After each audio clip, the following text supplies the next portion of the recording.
Que Dieu vous bénisse. Amen.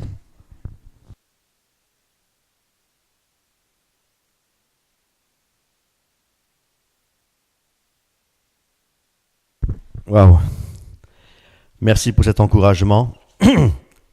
C'est vrai que nous négligeons et le Satan nous aveugle sur notre sur l'avenir que Dieu nous offre, la nouvelle Jérusalem, cette ville céleste, d'or pur, de diamants inimaginables, que vous ne trouverez même pas sur cette terre. Dieu réserve cela pour ceux qui l'aiment, ce que nulle oreille n'a jamais entendu, ce qui n'est jamais encore rentré dans le cœur de l'homme. Dieu le réserve pour ceux qui l'aiment. N'oublions pas que Dieu nous a préparé une place dans le ciel. Cette place que Dieu nous a préparée coûte un prix. Et comme me disait mon épouse, le prix, c'est le prix de la sanctification. C'est-à-dire nous séparer du péché et être unis au Saint-Esprit, être unis au Seigneur, pour le servir lui seul, pour l'adorer lui seul, pour mettre en application le premier commandement, tu aimes ton Dieu tout ton cœur, toute ton âme, toutes tes pensées, et de faire de l'Éternel nos délices. C'est alors que par la puissance du Saint-Esprit, nous aurons un corps de résurrection. Jésus-Christ est ressuscité des morts. Il nous ramènera avec lui au plus haut des cieux, car nous sommes déjà, frères et sœurs, assis au plus haut des cieux. Nous avons cette part avec le Seigneur. Cette part au repas des noces qui nous attend, frères et sœurs. Est-ce que ça ne vaut pas le coup, frères et sœurs, de souffrir de cette terre, de renoncer au péché et de se laisser conduire par le Saint-Esprit et de chercher Dieu? Car il est écrit dans la parole, nul ne cherche Dieu. Combien de temps passons-nous derrière notre poste de télévision? Combien de temps passons-nous du temps à parler des choses vaines, inutiles, des choses qui ne nous font pas grandir spirituellement? Et combien de temps passons-nous à genoux, adorant Dieu? Combien de temps passons-nous à témoigner du Seigneur autour de nous, au travail, dans la rue? Combien de temps passons-nous à méditer sa parole? Combien de temps passons-nous à mettre en application ce que la parole nous dit de faire? Ou sommes-nous toujours encore des chrétiens asservis, des chrétiens endormis, des chrétiens tièdes? Comme mon épouse le disait dans l'Apocalypse, même les tièdes seront vomis de la bouche, n'hériteront pas du royaume de Dieu, frères et sœurs. Dieu est un Dieu, nous devons être bouillants pour le Seigneur, frères et sœurs. Nous devons être bouillants. Rien que c'est...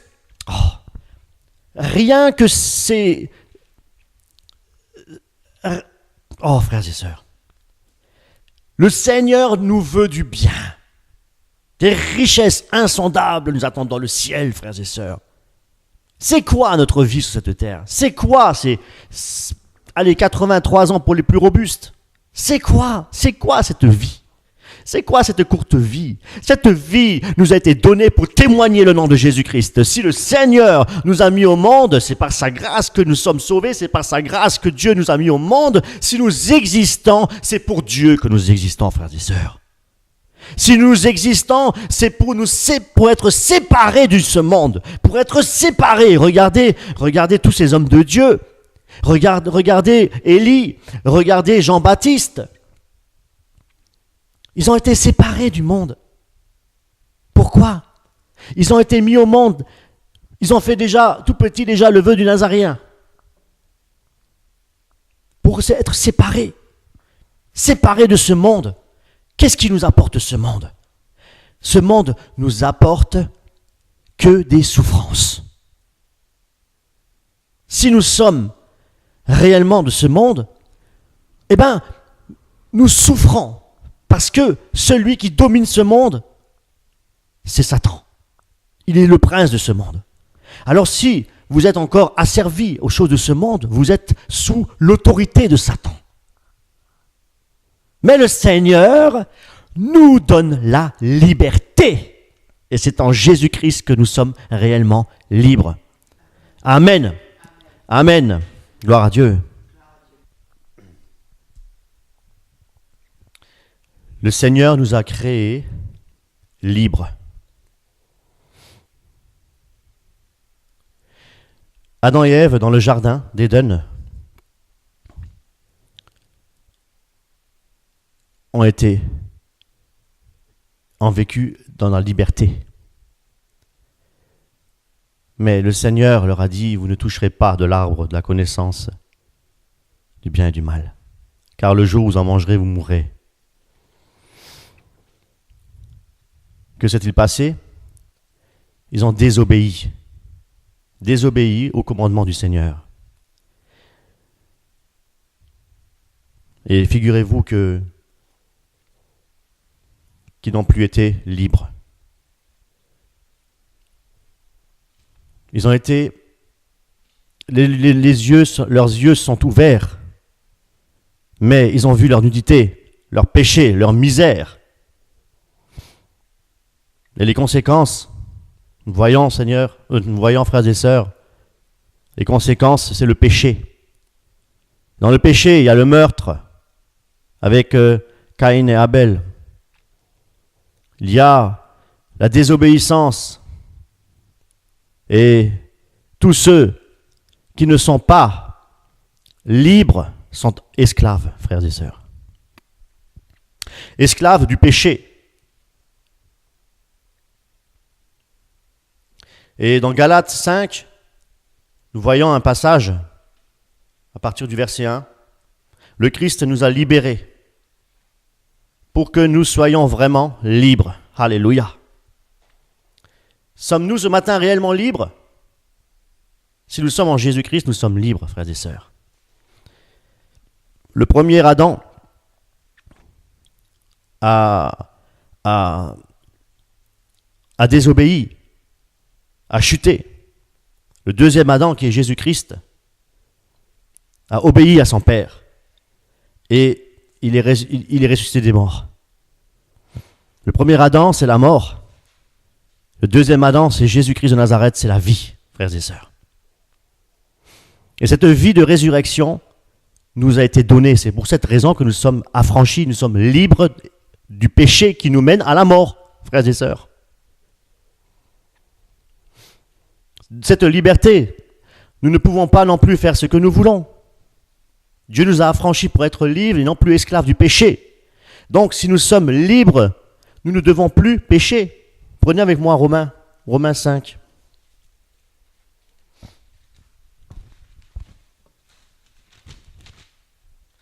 Quoi donc allons-nous, verset 15, allons-nous pécher parce que nous sommes soumis à la loi, mais à la grâce? La grâce, c'est la liberté, frères et sœurs. Certainement pas. Vous savez bien que si vous vous mettez au service de quelqu'un pour lui obéir, vous devenez les esclaves du maître auquel vous obéissez. Il s'agit soit du péché qui conduit à la mort, ou soit de l'obéissance à Dieu qui conduit à une vie juste et à la vie éternelle, frères et sœurs. Vous qui étiez auparavant esclaves du péché, vous avez maintenant obéi de tout votre cœur au modèle contenu dans l'enseignement que vous avez reçu. Vous avez été libérés du péché. Vous êtes devenus des esclaves de la justice. Alléluia.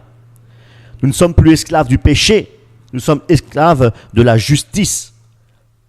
Et Paul dit quoi? Pécherions-nous encore? Pécherions-nous encore? Parce que nous sommes sous la grâce, frères et sœurs.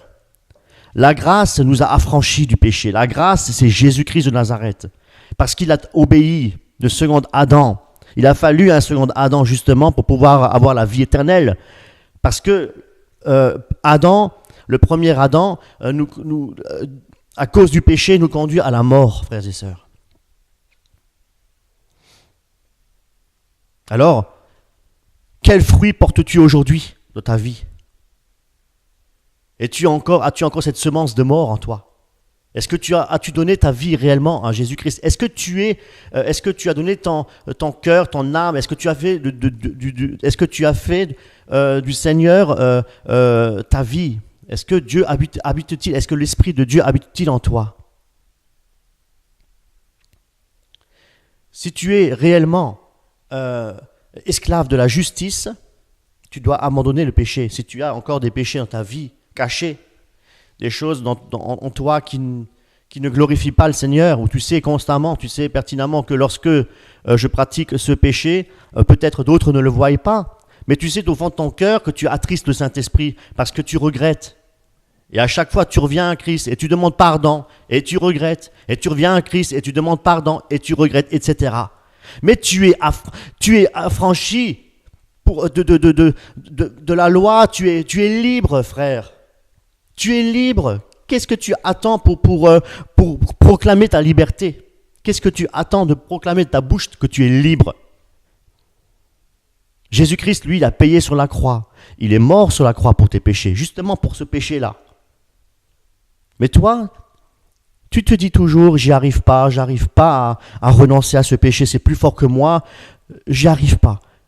Mais tu n'y arrives pas parce que tu n'as pas compris que Jésus-Christ, que tu es sous la grâce.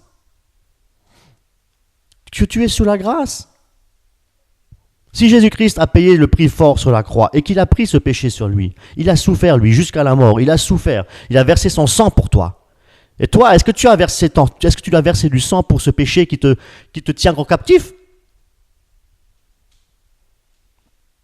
Certainement pas. Car il était marqué dans la parole de Dieu que vous n'avez pas à résister jusqu'au sang. Parce que le seul qui a résisté jusqu'au sang pour nos péchés, c'est Jésus-Christ. Parce que lui, il a pris toute l'humanité, il a pris les péchés de tous les hommes sur lui. Frère, sœur en Christ. C'est pourquoi ne perds pas ta liberté. Tu es libre. Tu n'es plus esclave du péché. Si dans ton cœur tu te dis encore, ouais, je pense que je ne sais pas si je suis vraiment agréé par Dieu parce que je pêche encore par-ci, par-là, sache bien que ce sont les pensées de Satan. Parce que Dieu t'a réellement affranchi. Il y a 2000 ans en arrière, il t'a libéré du péché. Accepte-le. Car c'est par la foi que tu vas réussir. C'est par la foi que les hommes de Dieu ont marché. C'est par la foi qu'Abraham a marché.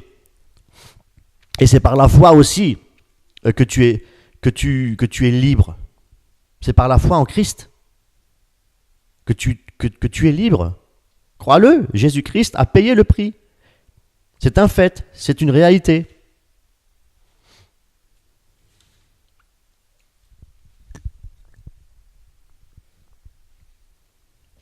Ce qui est important, c'est à savoir que si tu es libre maintenant du péché, si tu es affranchi, réellement libre, tu dois maintenant obéir à l'Esprit. Tu dois obéir à Jésus-Christ de Nazareth pour ne plus accomplir les désirs de la chair. Voici donc, verset 16, Galates 5, voici donc ce que j'ai à dire. Laissez le Saint-Esprit diriger votre vie et n'obéissez pas aux désirs de votre propre nature.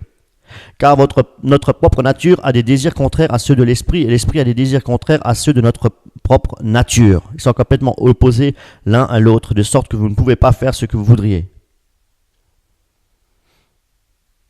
Et si l'Esprit vous conduit, tu n'es plus soumis à la loi, frère. Tu n'es plus soumis à la loi. Tu n'es plus esclave du péché, de la loi, qui mène à la mort, parce que Christ a payé sur la croix. Laisse le Seigneur te diriger, laisse le Saint-Esprit te diriger dans ta vie.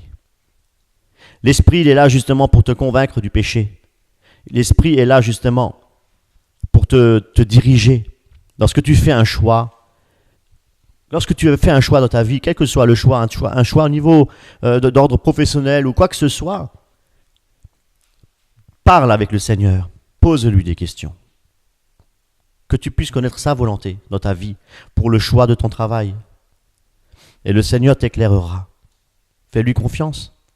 Dieu est tout-puissant. Le Seigneur, il est avec ceux qui le craignent.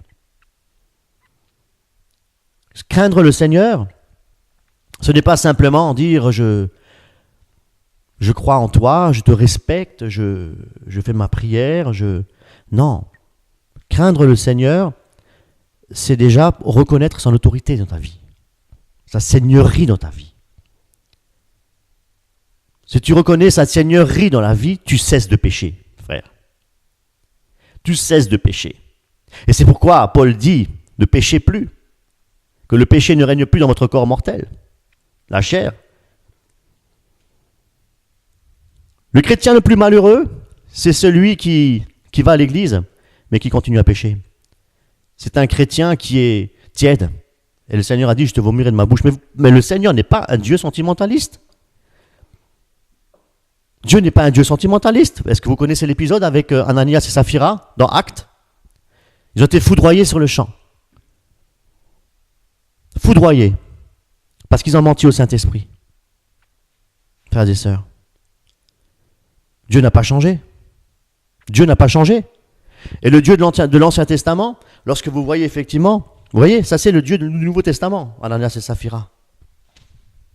Si par exemple, nous prenons Deutéronome 27, je crois. Oui.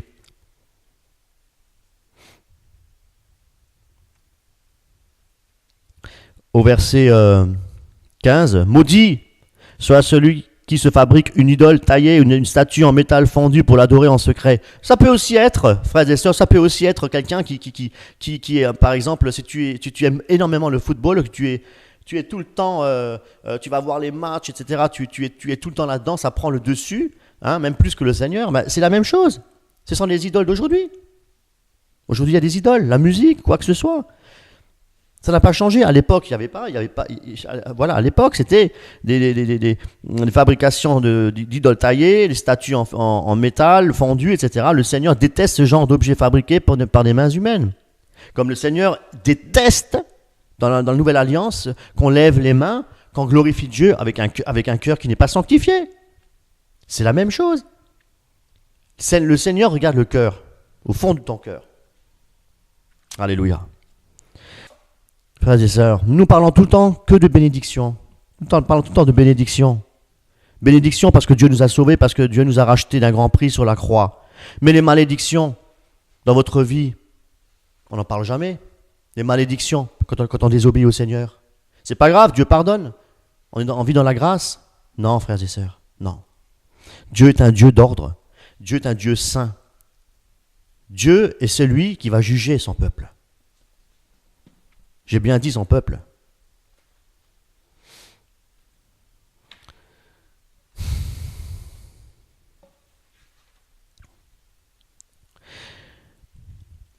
Chapitre 12, Romains. Frères, puisque Dieu a ainsi manifesté sa volonté pour nous, je vous demande de vous offrir vous-même comme un sacrifice vivant, réservé à Dieu, et qui lui est agréable. Un sacrifice vivant. Frères et sœurs, nous sommes le temple du Saint-Esprit. Et nous devons nous offrir comme un sacrifice vivant. Comment pourrions-nous offrir un sacrifice vivant, sachant que nous sommes également le temple du Saint-Esprit et continuer à pécher? C'est jeter des pourceaux dans le temple de Dieu. Frères et sœurs. Et c'est pour cette raison que le Saint-Esprit n'est plus à l'œuvre dans beaucoup de personnes dans les églises. C'est pas parce que vous voyez une église évangélique, etc., que forcément que Dieu est là. Non, Dieu ne règne pas dans une église spécifique. Dieu règne dans les cœurs droits, dans les cœurs sanctifiés, dans les cœurs qui ont la crainte de l'Éternel, frères et sœurs. Ne vous conformez pas aux habitudes de ce monde, mais laissez Dieu vous transformer par un changement complet de votre intelligence. Et vous cherchez peut-être encore à mieux faire, à ne plus pécher, etc. Mais vous n'y arriverez pas. C'est impossible. Vous êtes orgueilleux. Je veux mieux faire, je vais faire des efforts. Mais vous n'avez aucun effort à faire. Aucun. Je vous le dis tout de suite, frères et sœurs. Aucun. C'est l'orgueil. c'est par la chair. Vous essayez par la chair de faire des efforts. C'est impossible. Je relis ce que je viens de lire. Je relis ce verset. Ne vous conformez pas aux habitudes de ce monde, mais laissez-vous transformer. Laissez Dieu vous transformer par un changement complet de votre intelligence. Alors, qu'est-ce que nous devons faire? Faire des efforts pour plaire à Dieu? Qu'est-ce que vous voulez plaire à Dieu? Plaire à Dieu, la seule chose que vous pouvez faire pour plaire à Dieu, c'est de se soumettre à sa volonté.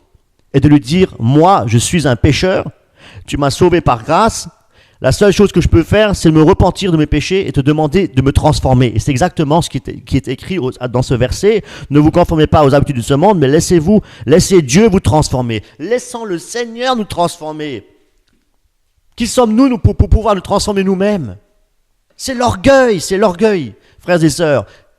Que le Seigneur nous transforme. Mettons-nous à genoux, prions. Seigneur, dans ma vie, il y a ceci qui ne va pas. Seigneur, je fais ceci, cela, ça ne me plaît pas. Je sais que tu n'aimes pas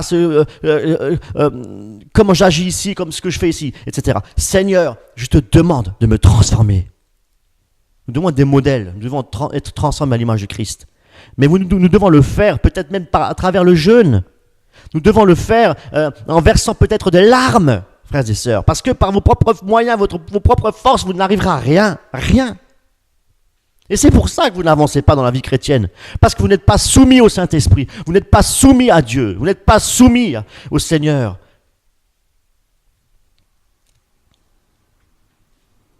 Ne vous soumettez pas à un homme. Galates 1:10.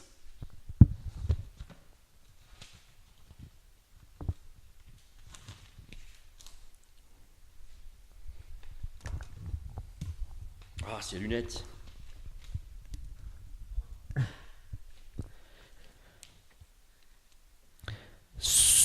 Verset 10. Cela signifie-t-il que je cherche à gagner l'approbation des hommes? Non, c'est l'approbation de Dieu que je désire. Est-ce que je cherche à plaire aux hommes? Si je cherchais encore à plaire aux hommes, je ne serais pas serviteur de Christ. Vous voulez être serviteur de Christ? On veut servir le Seigneur de tout notre cœur, toute notre âme. Alors, si nous voulons le servir, nous ne devons plus plaire aux hommes. Nous ne devons plus écouter les hommes. Nous devons écouter le Seigneur. Bien entendu, dans votre assemblée, peut-être que le pasteur, vous avez peut-être un souci, vous allez voir le pasteur. Mais avant, il va analyser les choses, etc. Mais avant, d'agir en fonction de ce que le pasteur vous a dit, consultez l'Éternel. Consultez Dieu d'abord. Et le Seigneur, à ce moment-là, vous donnera une confirmation. Voilà.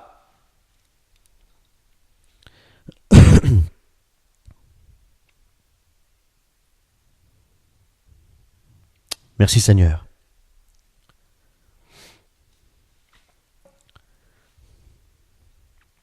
Notre liberté, elle est en Jésus-Christ.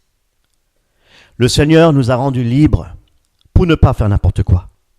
Le Seigneur nous a rendus libres pour l'aimer, pour l'adorer, pour le glorifier. Ne faites pas de cette liberté. Ne mettez pas vos membres au péché. N'obéissez pas aux convoitises de la chair.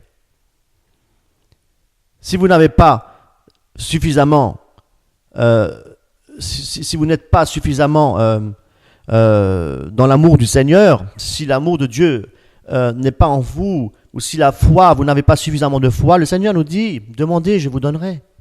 Mais faites-le avec tout votre cœur, et le Seigneur répondra à vos prières. Dieu est là, Dieu n'est pas loin, Dieu est là près de notre bouche, Dieu est là, le Seigneur il est là. Mais apprenons frères et sœurs à craindre l'Éternel. Je crois que nombreuses sont les assemblées, les églises où la crainte de l'Éternel n'est plus prêchée. Dieu est saint. Dieu nous demande à nous sanctifier. Dieu nous a purifiés. Dieu veut que nous soyons purs, frères et sœurs. Éliminons de notre bouche des paroles grossières, des paroles qui n'honorent pas le Seigneur.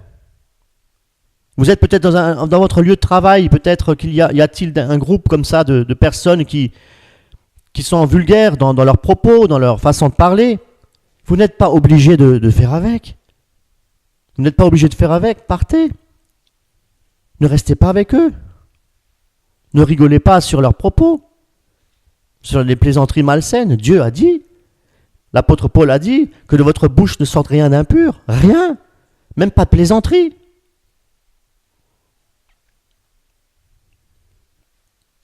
C'est vous. Il n'y a pas d'excuse, frères et sœurs. Il n'y a pas d'excuse. Vous ne pouvez pas dire, oui, mais eux parlent, ils disent des choses grossières, etc. Donc, mais le Seigneur te dit ce que tu dois faire. Même en ton lieu de travail. Bien entendu, tu ne peux pas l'éviter. Et si le Seigneur t'a mis là-bas, c'est peut-être pour montrer que tu es un exemple. Tu dois être un exemple, justement, pour qu'il se pose des questions. Il dit, tiens, il n'est pas comme nous. Ou bien, il n'est pas comme nous. Il ne faut pas, frères et sœurs, que le nom de Dieu soit blasphémé. Vous savez, prêcher l'évangile. Prêcher l'évangile, ce n'est pas simplement prendre un micro en main et aller dans une église et prêcher. Prêcher l'évangile, c'est aussi si vous n'arrivez pas par la bouche, si vous n'arrivez pas à convaincre par la bouche, par la parole, faites-le par les actes. C'est écrit dans la Bible. Et le silence, parfois, peut faire un grand bien. Être silencieux, être réservé. Alors, si vous vous trouvez dans une situation, on va dire, où le Seigneur vous a mis dans une situation où vous devez faire votre choix, où j'obéis au Seigneur, je ne participe pas à certaines choses parce que je sais que Dieu sera sali. C'est ça la crainte de l'Éternel. Craindre Dieu, c'est même au travail, c'est partout. C'est pas simplement à l'église. Craindre l'Éternel, c'est également à la maison. Craindre l'Éternel, c'est de marcher dans la sainteté. C'est de se séparer du monde. C'est de se séparer. Nous sommes dans le monde, certes, mais nous ne sommes pas obligés de participer à toutes ces choses. Notre cœur doit être bien disposé. Nous devons avoir un cœur rempli du Saint-Esprit.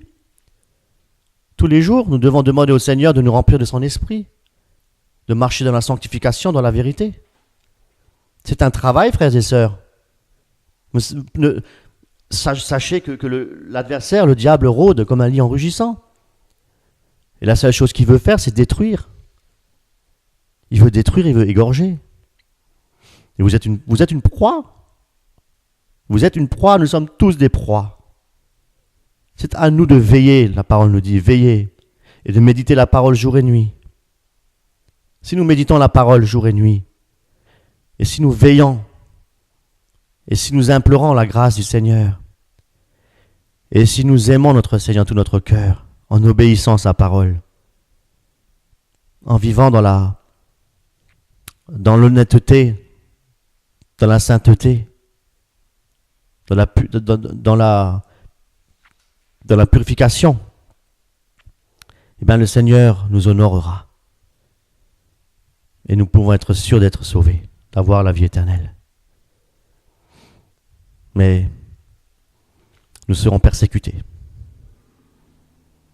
Et plus nous nous approchons de la sainteté, plus nous approchons de Dieu, plus Satan se déchaîne. Et c'est à nous de veiller. Voilà, le message de ce matin.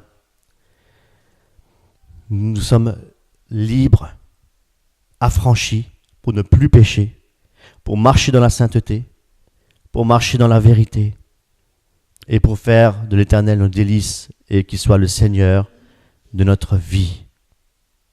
Voilà. Que le Seigneur vous bénisse. Je vous encourage vraiment, comme je le dis dans tous les messages, à passer beaucoup de temps dans la prière, à invoquer le nom de l'Éternel, à méditer sa parole, et s'il le faut, jeûner. Jésus-Christ va revenir. Nous devons être prêts. Nous devons marcher dans la sainteté, car Dieu est saint. Soyez bénis. Amen.